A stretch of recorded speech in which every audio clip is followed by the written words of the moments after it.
Hi! Today, our subject is oral communication in context. This is quarter 2, module 8, and the topic is speak up with confidence. At the end of the lesson, you will be able to use the principles of effective speech delivery in different situations. Let's begin. Have you ever imagined how the world would be like without speech? If you try to record your day-to-day activities, which activity occupies much of your time? Yes, you're right. We spend most of our time talking. Sometimes we admire eloquent and confident speakers in public or in television. Some may have trained formally, others may have learned through exposure and experience.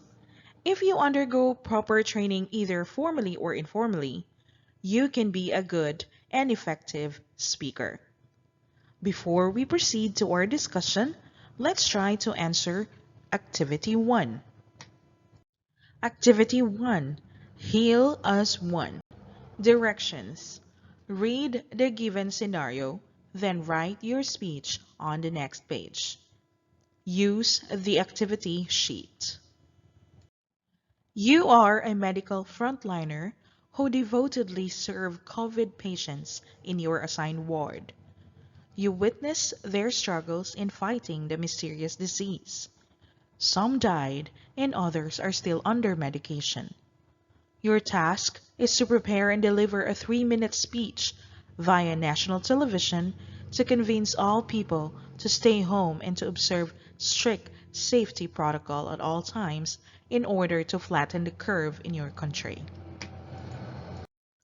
If you are done with the activity, let us now start the lesson proper. According to Stephen Lucas in 2011, author of The Art of Public Speaking, he said, "A good delivery means that you are capable and able to present your message in a clear, coherent, and interesting way." Good delivery conveys the speaker's ideas clearly, interestingly, and without distracting the audience. Most audiences prefer delivery that combines a certain degree of formality with the best attributes of good conversation: directness, spontaneity, animation, vocal and facial expressiveness, and a lively sense of communication. This time, we will identify the types of speech according to purpose. Are you ready? Types of speech according to purpose. Number 1. Informative. It provides the audience with a clear understanding of a concept or idea. The lectures of our teachers are the best examples of this type. Number 2. Entertainment. It amuses the audience. The humorous speeches of comedians and performers are the best examples. Number 3. Persuasive. It seeks to provide the audience with acceptable ideas that can influence their own ideas and decisions. The campaign speeches of the running candidates for government posts are the best examples of this type. Let us now proceed to the types of speech according to delivery. Number 1. Extemporaneous. The description of extemporaneous is speaking with limited preparation. In a speaking situation, it is when you are assigned to report a topic in class. The advantage of it helps you look confident. And the disadvantage of it is less time to plan, organize, and rehearse. Number 2. Impromptu. Impromptu is an unrehearsed speech, spoken conversationally and speaking without advanced preparation. For example, during a job interview or during the first day of class.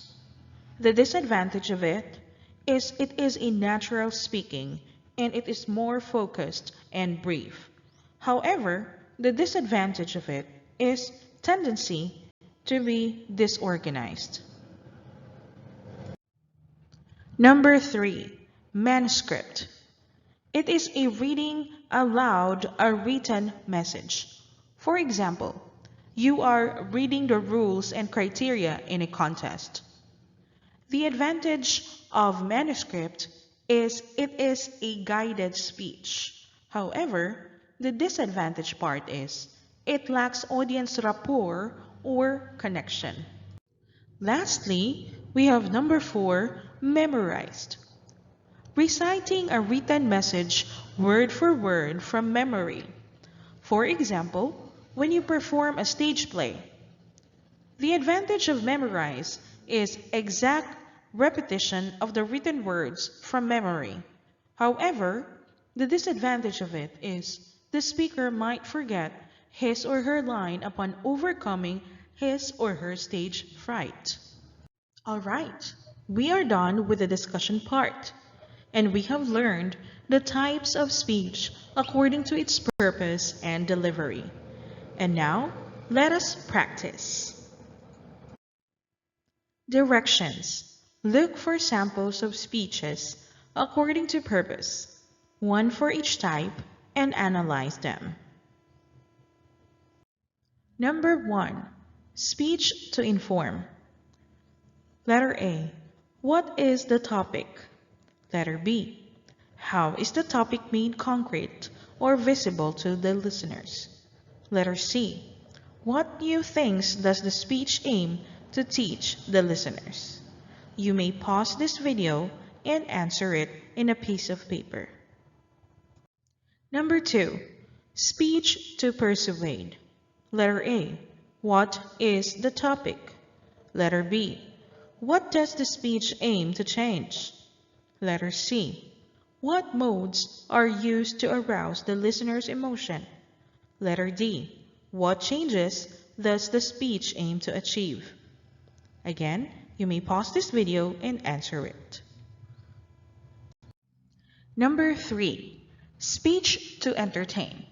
Letter A. What is the occasion? Letter B. What is the topic of the speech? Letter C. Is the topic appropriate for the audience and occasion? Letter D. Is the goal of the speech achieved? Describe the attitude of the audience after the speech. Again, you may pause this video and answer the following questions. Once you're done with the activity, let us now proceed to the assessment. Are you ready? Directions. Based on the type of speech according to delivery, write additional information in each category. The first one has been done for you. Number 1 is extemporaneous. It has already been answered, so you need to answer the following items. The first one has been done for you, so you need to answer the following items. Number 2 is impromptu. Number 3 is manuscript. Number 4, memorized. You may follow the first one for the format. Congratulations! You're done with the assessment. And now, let us enhance your skills. Are you ready? Great! This activity is called personal interview. You need to interview a local official or a student government officer on his or her experiences in public speaking, like campaign speeches, introducing a speaker, giving a welcome address, closing remarks, or inspirational talk.